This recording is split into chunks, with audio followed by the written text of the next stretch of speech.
Bueno, sonidos de nuestra tierra, sonidos percutidos de aire, de tambor, oiga, de pito, de flauta, desde la isla colomina, La Gomera. Saludamos al amigo Amusnao, Pablo de Luca, Ajul, Ajol, Tifawin, Tifawin, Wotenini. ¿Qué tal? Buenos días. San Sufren, Usan Sufren, sí. Usan Bueno, Sufren. y bienvenidos días. Bien, muy bien. Bueno, pues aquí estamos con el amigo Pablo de Luca en este apartado en el día de hoy para hablarles acerca de, pues bueno, temas relacionados con nuestra tierra. Y hoy me decía Isidro, el concepto de Amusnao, por cierto, tiene mucho que ver con lo que vamos a Sí. tratar hoy, ¿verdad? Sí, bueno, Amusnao es una palabra masij. Viene de Amusni o Tamus, que Sí. significa el conocimiento o la sabiduría. Bueno, está representada el conocimiento y conecta directamente con la tradición oral. La tradición oral de los mayores, la tradición oral de toda la vida, aquella tradición que ha sido transmitida por los pastores, los antiguos pastores guanches que sobrevivieron a través de los alzados y a través de la constitución de la nueva sociedad después del episodio, vamos a llamar a conquista, ¿no? Uh-huh. Y entonces lo que sí se trata es que los llamados maestros de la tierra, que es un concepto que se usa mucho y sobre todo el maestro Alonso Pereira lo usó y lo ha usado siempre, Uh-huh. que son los que saben. Los que saben no seríamos nada sin la información de los amusnao. Los amusnao, que es la palabra o el equivalente a masij, de la palabra canaria maestros de la tierra, los grandes transmisores de la cultura guanche, de la cultura Sí. canaria, Uh-huh. en este caso Tenerife, ¿no?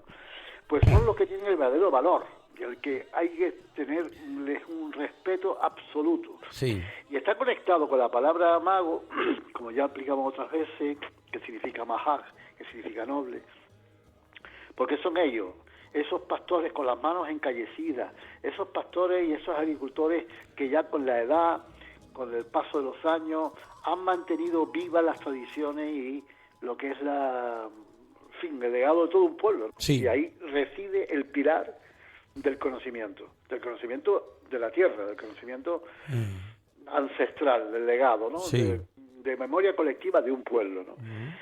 Pues bien, y si nos retrotraemos hace 500, 600 años anteriores a la conquista, estamos hablando de que la sociedad guanche de Tenerife, nos referimos concretamente a Tenerife en este caso, pues eran los 9 menseyatos, ¿no? Que todos sabemos que fue una herencia del gran rey Tinefe de la isla, Uh-huh. que habitaba en Adeje. Tenía su... Perdona porque tengo la voz Sí, media estamos. rascada. Yo también me vacuné con la vacuna de la gripe y también estoy medio. No, yo no me he vacunado todavía, pero bueno, siempre la garganta te da jugada. Sí. Entonces, pues, este gran Tinefe que vivía en Adeje daba un poco la pauta de regir la isla o de gobernar la isla Sí. desde tiempos más remotos, ¿no? Ajá. Bien, pues a los casi hacia mediados del siglo XV Uh-huh. se repartieron con sus hijos los 9 menseyatos, ¿no? Sí. En fin, Wimal, Alágata, Coronte, etcétera. Los 9 menseyatos con sus 9 hijos, incluido a Huajuco, que era un archimenseyato, que era la Punta de Hidalgo. Y entonces la figura del mensei, el que va primero, ¿no? Era la palabra que lo define exactamente es ese, el que va primero, mensei, era el que se encargaba de representar a todo su territorio. Sí. Eran territorios perfectamente constituidos, ¿no? Los menseyatos, en los que podríamos decir que eran pequeños estados que estaban pues regidos por una voz, vamos a llamarlo patriarcal, porque un régimen era, a diferencia un poco de la isla de Gran Canaria, el régimen en Tenerife era más patriarcal, aunque no restaba importancia al valor de la mujer, ¿no? Que tenía pues evidentemente unas connotaciones muy parecidas, ¿no? A la de Gran Canaria. Uh-huh. Pues bien, los tratados internacionales, estamos hablando de tratados internacionales no en cuanto fuera de la isla, sino tratados internacionales entre estados de la misma isla. Sí. O sea, por eso tenemos que decir que de esos tratados internacionales, uno de los cuales se hizo en Tafada, que es una un sitio de Anaga, ¿no? Sí. Es donde se reunieron los menseyes a la hora de la conquista, cuando llegaron los castellanos. Entonces se reunían los distintos menseyatos para tratar de cómo afrontar esta invasión, ¿no? Pues bien, entre otras cosas, en tiempos de guerra, como en tiempos de paz, se mandaba, por ejemplo, y era cuestión o, diríamos, función de los menseyes, administrar lo que se llamaba el beñesmer, ¿no? Sí. El beñesmer era la reposición de los cereales, de lo que era la riqueza, diríamos, de los graneros colectivos. La zafra, digamos, y la recolección de todo lo que era, ¿no? El sustento, ¿no? La comida, ¿no? Ahí estaban, diríamos que los cereales era la comida. Sí. Eran las provisiones de comida y que se guardaban en los graneros colectivos, ¿no? Entonces hacían cada 3 meses, cada 4 meses, mejor dicho, sí, eran cuatrimensales, pues convocaba el beñesmer, ¿no? El beñesmer, que era pues justamente en la cuarta, la octava y la duodécima luna. O sea, estamos hablando de la tercera decena del mes de abril, se convocaba un beñesmer. Sí. Ya después explicaremos lo que significa. En la segunda decena de agosto, que corresponde justamente a la que hablan los cronistas, que era el beñesmer en agosto, la segunda decena, otro beñesmer. Y en la tercera decena de diciembre, que estaríamos ahora mismo, pues que un poco en la proximidad de la llamada actualmente Navidad, ¿no? Sería el tercer beñesmer.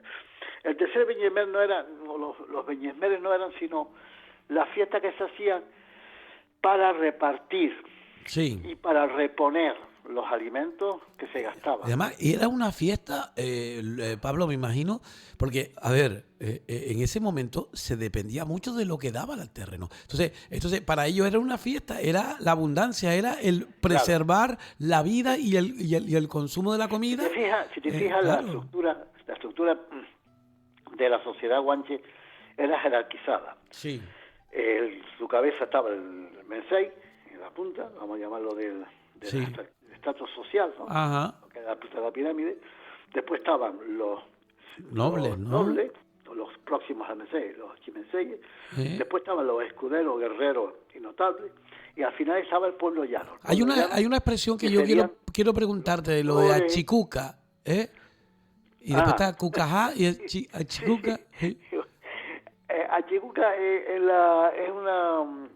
son palabras, tanto cucaja, aunque se sale del tema, pero bueno, sí. No podemos hablar. Bueno, pero te pregunto yo. Sí, achicuca y cucaja son dos términos que eran los que las mujeres que tenía el mensei, aparte de la mujer legítima, ¿no? Vale. Y los hijos que tenía fuera del matrimonio. Te puedo decir que Axis, cucaja, era uno de ellos, y cucaja era, digamos, la persona o la mujer que estaba al margen del matrimonio, y que era posible que el mensei pues tuviera relaciones, además al parte de la mujer legítima. Eso explicaría pues mucha descendencia, ¿no? Mucha descendencia paralela. Bueno, aclarado ese punto, sigue tú. Pues entonces, como iba diciendo, la administración de la comida, vamos a llamarlo así para entenderlo, es lo mismo que, por ejemplo, si nos situamos para que nuestro pueblo lo entienda, es como un supermercado, ¿no? Si en un supermercado los alimentos se van gastando, existe una gente que los repone, ¿no? Sí. Está claro. O sea, la gente compra, la mercancía se va agotando y se repone. Una cosa parecida en la sociedad guanche, lógicamente a menor escala, tenía o había para un pueblo limitado de X miles de habitantes que tenía la isla de Tenerife, ¿no? Sí. Después otro día ya hablaremos de la cantidad, según estadísticas de los diversos autores. Pues había que racionalizar y había que prever la comida, o sea, la existencia de granos y de cereales para cada menseyato. Claro. Por lo tanto, cada mensei tenía la responsabilidad de su menseyato o de su pequeño estado, ¿no? Sí. Pues bien, en estas reuniones cuatrimestrales, ¿no? Son 3 veces al año, como dije antes, se administraba lo que era los cereales, se distribuía de forma comunal y equitativa para que no faltara la comida y los granos de cereal para la población, ¿no? Sí. Estos cereales y esta comida se guardaba en unos lugares que se llaman los silos, de ahí la palabra los silos en la isla del noroeste, en la isla baja, Sí. en grandes graneros, ¿no? Que en Gran Canaria, bueno, eran los famosos silos de Valero, y aquí en Tenerife también tuvo que haber silos y graneros, ¿no? Sí. Donde se guardaba grano en determinadas cuevas y tal, a la vigilancia o al control de las maguadas, sobre todo, de mujeres, ¿no? Que vigilaban que no se robara ese cereal que se mantenía, pues, diríamos, para el próximo año, o sea, para la próxima campaña, ¿no? Sí. Vamos a llamarlo así. Uh-huh. A la hora de cumplirse los 3 meses, se celebraba el Güeñes Mer y llegó la hora de repartir, o lo que es lo mismo, de reponer lo que se había gastado. Y con ello celebraban 9 días de fiesta, que llamaban el Güeñes Mer, que significa textualmente los días del consumo, Uh-huh. lo que se ha consumido, la fiesta de lo que se ha consumido. Y ese reparto de la comida, de los cereales para cada auchón, para cada poblado, etcétera, dentro, repito, de los límites del mensellato, lo celebraban con fiestas para los sobrantes de ese reparto. O sea, lo que sobraba de ese reparto, tanto en animales, en cabras, en ovejas, etcétera, porque también lógicamente tenía que comer carne, no solamente cereales, lo sobrante se repartía y hacía grandes banquetes, grandes fiestas para comer y reunirse toda la población en determinados lugares, y al mismo tiempo acompañado de acontecimientos deportivos, lucha canaria, juego de palo, etcétera, que es lo que ha trascendido hasta nuestros días por la tradición oral, ¿no? Uh-huh. Y eso es lo que se acordaba, pues cuando llegaba la época, por 2 grandes, diríamos, cuerpos orgánicos. Es una palabra orgánico, en este caso con órgano administrativo. Exacto. Uno era el Tagoro Real, para que la gente lo entienda, se podía decir que era el Consejo de Ministros, más o menos. Sí, el Tagoro claro. Real que se reunía al Mensei con sus más próximos archipenseyes, Uh-huh. o diríamos consejeros, ¿no? Y después se reunía el Gran Tagoro, que era mucho más amplio, en los que había ya participación de los auchoneros o los chaureros, que eran los jefes de los distintos auchones, Sí. ¿no? Que representaban a... Es como Oye, si me fueran encanta los ese vocablo, ¿eh? Claro. Auchureros, ¿no? De auchonero, auchón. aunque se emplea más chaurero aquí tenemos. Chaureros, ¿no? Chaureros, sí, porque eran los jefes, vamos a llamarlo así, de las demarcaciones de los distintos auchones. Bueno, y de ahí se viene la explicación de los de Cho y de Cha, ¿eh? Cuidado, ¿eh?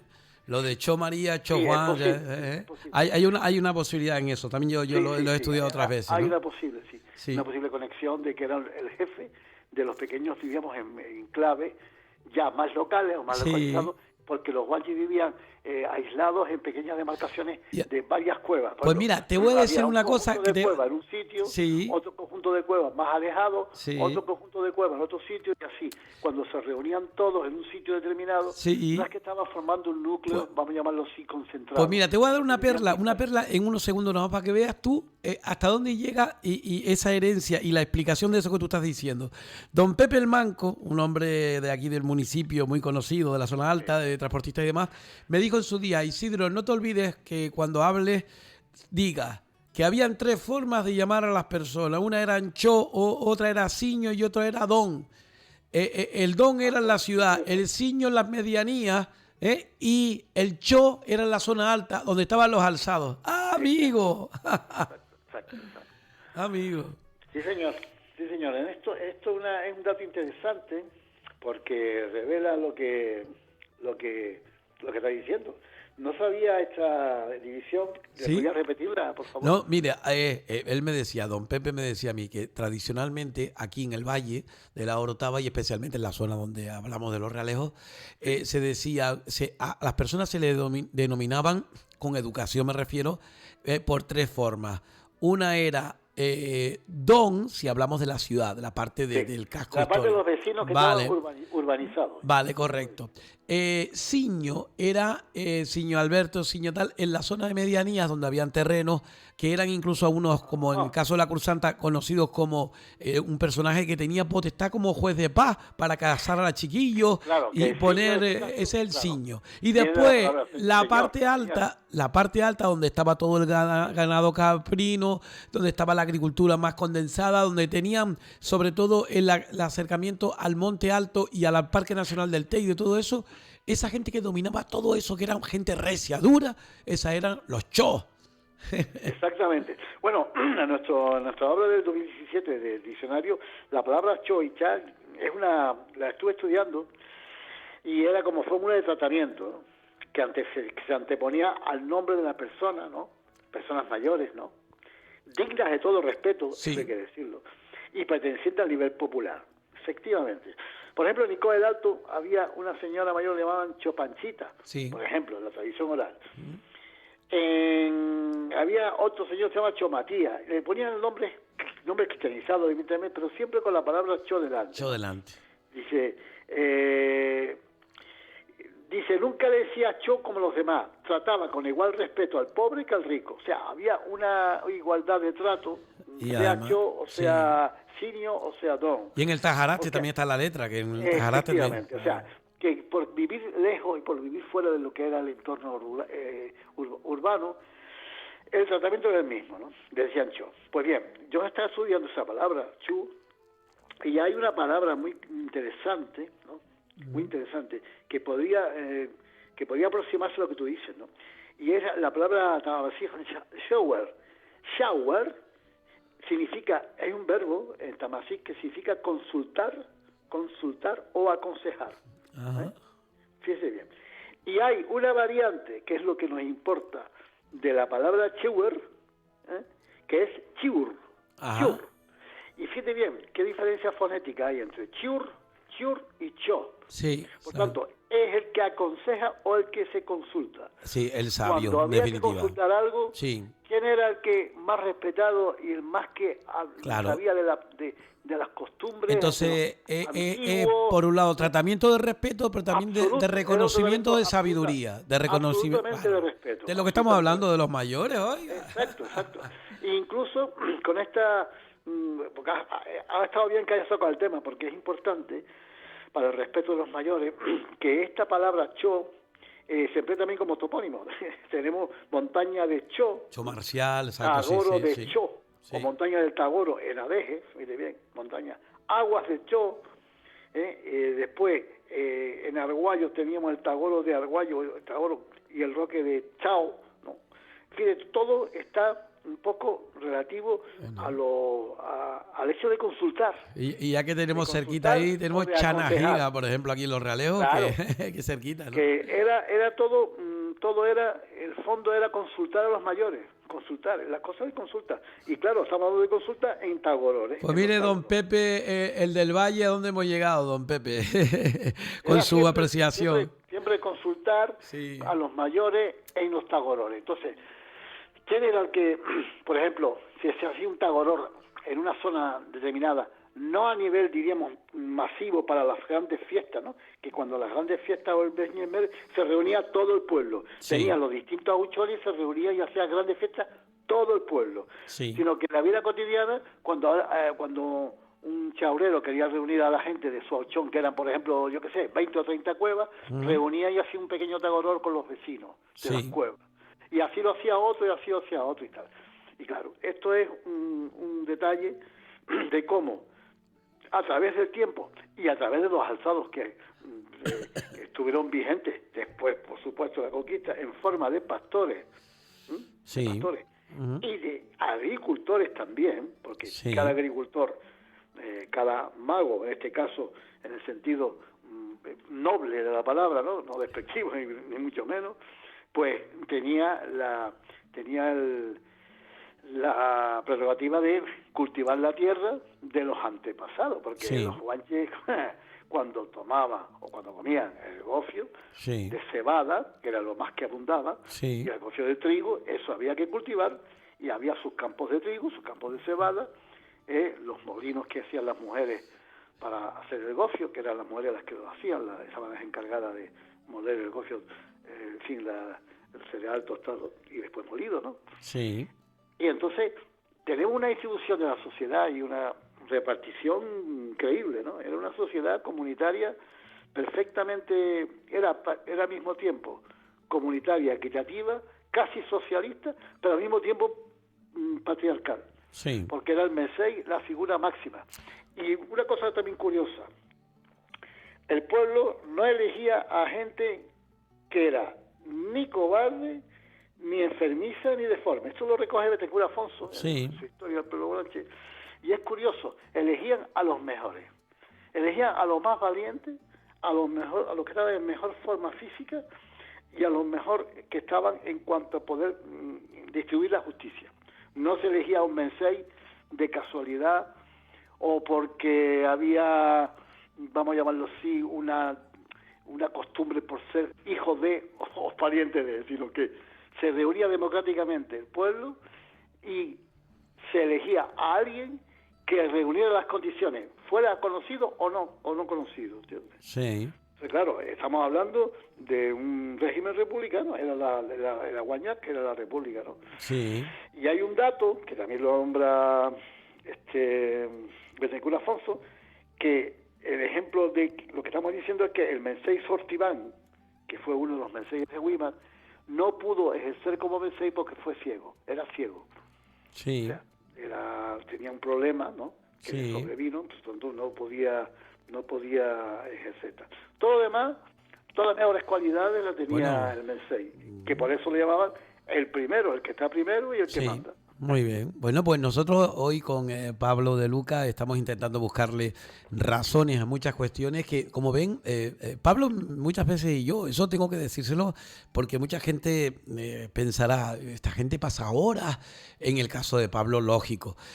Pero yo soy muy repentista, lo reconozco. A mí hay veces, le he cogido el regusto tal al periodismo desde ese punto de vista en una radio local como esta, que sé que tarde o temprano se va a engarzar, se nos va a unir ese alma guanche para darnos contenido a todo lo que dice, porque él aporta una cosa y a mí me salta a la memoria algo de lo que he vivido y él le da, es como cuando tú tienes una zona y él llega y la ilumina. Pues ese es el caso de hoy. Pues yo no soy ningún oiga, oiga, un realejero.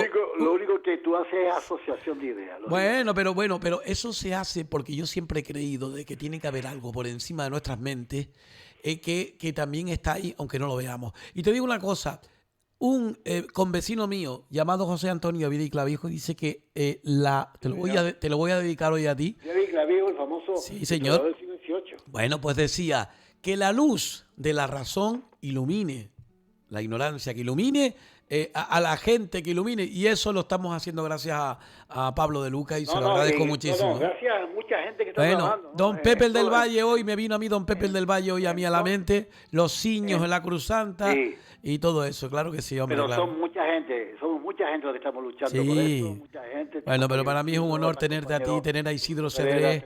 Que estamos luchando siempre y vamos tirando la misma dirección, todos juntos en una labor, diríamos, colectiva, de rescate de lo que es la tradición y de lo que es la... Tanmir, muchas gracias. El próximo día hablaremos de la distribución de la sociedad en cuanto a los cargos militares, en este caso el cigoñe, tocaremos la figura del cigoñe, que es importante. Vale, pues hablaremos de todo ello, si no terminó el tiempo el día de hoy. Pablo, un placer como siempre, la verdad que qué bueno, ¿eh? Mira, Julio.